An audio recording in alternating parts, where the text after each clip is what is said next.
No, mga hungry minds.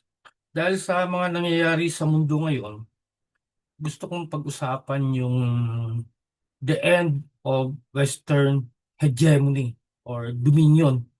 For the past 5 centuries, no, 500 taon, the world has been dominated by the West, meaning Europe and eventually the United States of America.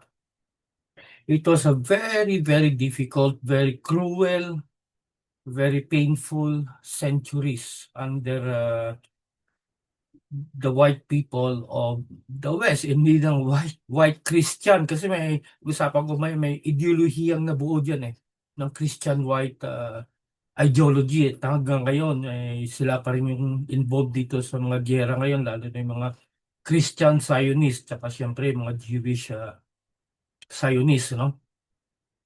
Um, Kaya lang, nangyari yung unang digmaang pandaigdig at pangalawang digmaan pandaigdig, and they bankrupt many European countries, lalo na yung British, lalo na yung England. The Second World War was the straw that breaks the camel's back. After the Second World War, bangkarote yung England. Kaya they have to let go of their colonies. Maliban sa giyera kasi overstretch sila eh. Parang Amerika din ngayon, 800 bases all over the world. Overstretch din.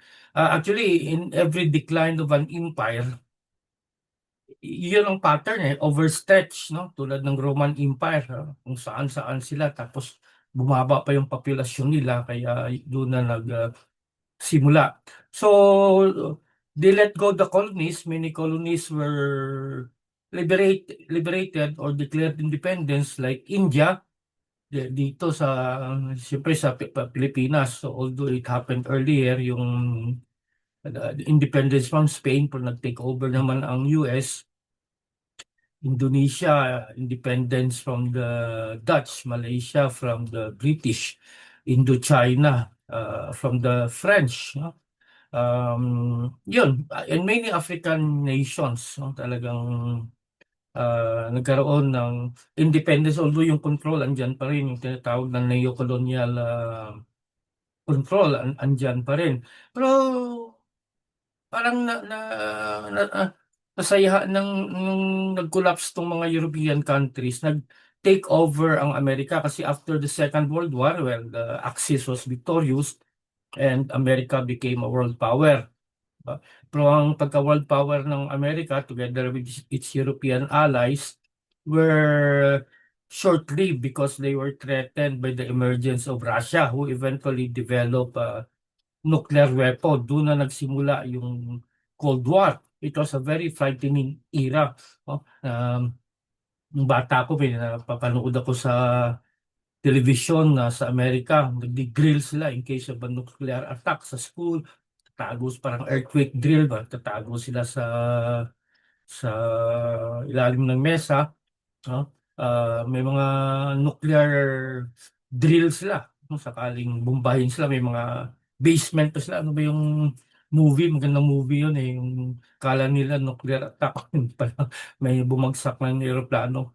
Lumabas sila 20 years after, ibang-iba na yung mundo. Nakalimutan ko magandang movie. Anyway, well, that was a very frightening age until the collapse of Russia in 1991. So the Soviet Union pala in 1991, then eventually the US became the sole superpower. Uh, a unipolar world emerged, no? US lang. Tapos yung before that, earlier, nakipag-deal pa si Kissinger doon sa Saudi, so the oil was bought in dollar, ang tinatawag na petrodollar. So, yun talaga ang nangyari, naging dominant power ang Estados Unidos sa mundo. Meanwhile, dahil marami ng bansa ang naging independent from the European colonizers, unti-unti sa term ni Professor Jeffrey Sachs, they were catching up. Literacy, technology, infrastructure, yung mga hindi nangyari nung nasa ilalim pa sila ng European European nation. So, yun. And most of that happened in Asia. No? In fact, nung 80s, 90s, no? Yung mga emerging Asian tiger na tinatawag sa South Korea, Singapore, no? Then earlier, of course, also Japan, no? Because of technology, no? So talagang parang unti-unti umusbong yung Asia. Pero hindi pinansin ng Amerikano yan kasi lalo na yung China kasi yung tingin nila sa China noon, it's a poor country who manufacture goods for them, and besides, okay lang yun na mag-unlad ang China kasi at the time, nag-aaway din ang China at saka Soviet Union. So sabi ng Amerika, it's a good thing. No? Kasi siyempre kalaban nila yung Soviet Union. No? Hanggang isang araw, nagising ang mundo, no? Bangkarote na ang Europe, ang Amerika, economy is in a mess, it's in a decline. Then suddenly, phenomenally, China rose to prosperity. Oh, yung hindi pinapansin noon na Asia, biglang noong 2010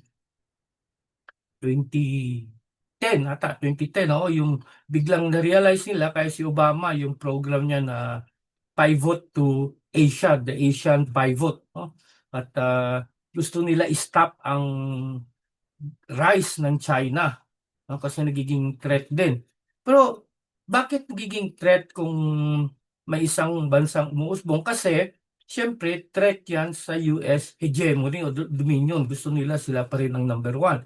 Kaya doon na nagsimula yung mga propaganda dito sa Pilipinas about South China Sea, about anti-China propaganda, demonizing China, yun na yun.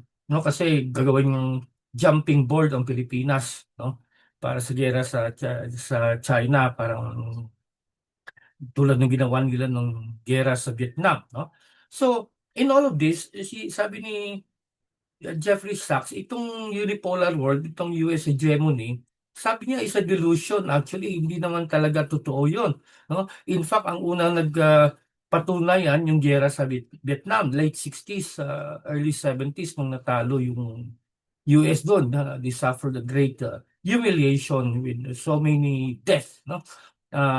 Then eventually sa Afghanistan, sa Iraq, no? And now sa Iran and even sa Ukraine. In fact, itong nangyari sa Ukraine is really a sign of the halting of the NATO expansion, no?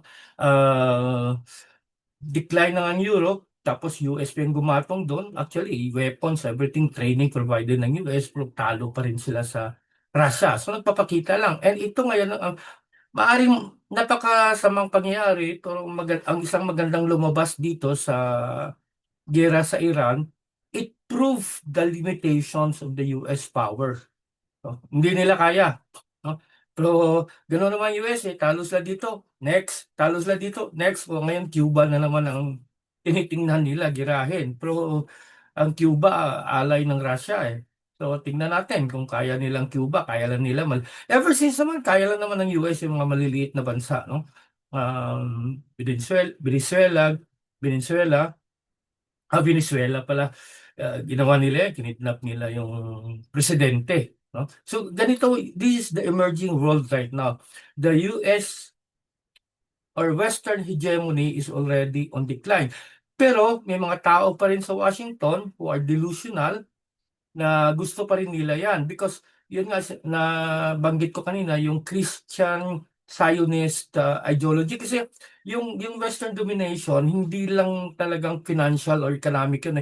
May umusbong din na ideolohiya doon. No? Yung dominance ng white Christian people. Imagine Christian pa, ano? Sabi ni Jesus, blessed are the peacemaker. So that's why I don't like religion, because religion can always be used as an ideology to legitimize a particular interest. So yun, hanggang ngayon marami pa sila dyan. No? Sina Senator Lindsey Graham, Ted Cruz, si Hegseth, sina Rubio, yun, mga ano yun, rabid Christian Zionist yun. No? Lalo na yan si Hegseth, no? Fanatic na yan. No? Um, pero ang theory din ni Jeffrey Sachs dyan, it's because these people also are under the payroll of the military-industrial conflict. Kaya gusto nila gera, gera, gera. No? Pero may hangganan din yan. No, kasi wala na. Kahit sa technology, sa research, manufacturing, naiwan na yung Amerika ng China. At maliban sa Pilipinas, yung mga karatig nating bansa dito sa Asia, sa ASEAN, na sumama sa China, talagang umuunlad na. Because Asia comprised 60% of the world's population. Ang population is important, kaya nga umusbong yung China, umusbong yung Brazil, umusbong yung India, no? Because of their population. Kaya hindi totoo yung population causes poverty. That's based on Malthus theorem. As demand increases, as demands increases, supply decreases. Pero hindi ganun nangyari sa mundo eh. As demand increases, supply overshoot. No? Umapaw yung supply. That some nation have to dump tons of rice, of wheat, of milk, of meat to the sea just to keep market going because there was an oversupply. Why? Because of science and technology, better husbandry, better agriculture. But in some parts of the world, people are dying of hunger. No? So the inequitable distribution of wealth of the world, no, or of a country is really the problem. The rich are very rich, the poor are very poor. No? And one thing with population kasi parang pyramid yan eh, tulad yung nasa likod ko. Yung sa taas yan, yun ang elderly dependence, yung sa gitna, yun ang economically active, yung sa baba, yun ang mga younger dependents. Well, one thing, population ages. Yung mga younger dependents ngayon, sila yung maging economically active sa kinabukasan. Yung mga elderly dependents, syempre namamatay na yan, no? May mga countries, Singapore, lalo na Japan, no? And many European countries, ang population curve nila naging inverted pyramid. They have an aging elderly dependent. They have a bloating elderly dependent. They have an aging economically active people. At konti lang yung younger dependent nila to replace the economically active in the future. Kaya many countries have to import labor.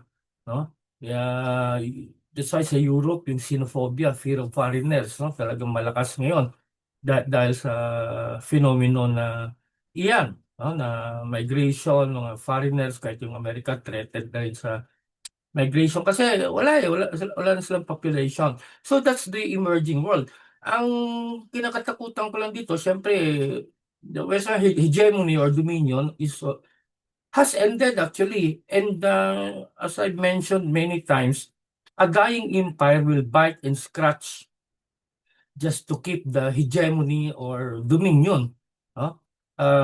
Kaya nga, gera dito, gera doon, bullying dito, bullying doon. Nagkataon din na yung presidente ay ng Amerika ngayon ay isang lunatic, isang siraulo, isang narcissistic megalomaniac na talagang perfect sa biting and scratching of dying empire. And they will bring down many civilizations with them. And ang isang magandang sign dyan, buti na lang mahinahon ang China at saka Russia kahit ang war on Ukraine, ayaw ni Putin, maraming mamatay, kaya dahan-dahan sa surgical palagi. Kaya maraming nagtatanong bakit ang tagal na yan, no? Kahit yung mga Russian people are getting impatient, tapusin nyo na yan. But eventually, patience will pay off, no? Ang China, ng Russia, ang India, pag ganun-ganon eh. Sa tingin ko kasi si Moody yan, may ano din yan, may Epstein files din yan, kaya nabablackmail din eh. Yung prime minister nila, kaya pag ganun-ganon, wala dito, wala doon. No? So the BRICS nation are ascending, Asia is prospering, sa Africa, they're forming an African Union, and sa good example is Burkina Faso, kay Captain Traore. No? So, we see the rise of the global south, yung mga tinatawag nila ng dati na third world countries, and the decline of the West. No? Because the hegemony of the West, represented by Europe and the United States, are very, very cruel, very painful dominion. No? Usually, Asians are peace-loving people. No? The Asians have a very strong Confucian culture, Kungchu, which promotes harmony, no, with fellow humanity. No? Ganun yun. So, that's the emerging world. Pero I hope na the same time kasi itong emerging world is also a world of nuclear weapons eh. Sana wag maraming siraulo dyan tulad ni Netanyahu. Pag ginamit nila yan, that will be the end of civilization. So parang naka-tightrope tayo ngayon. No? In fact, sinabi ko nga noon, there's a Chinese curse, may sumpa. May you live in interesting times. And indeed, we're living in interesting times. At bawat isa sa atin, no, magsalita, no, pakita ng sentimento, huwag natin sabihin wala tayong magagawa kasi bawat isa sa atin ay may magagawa in these exciting times.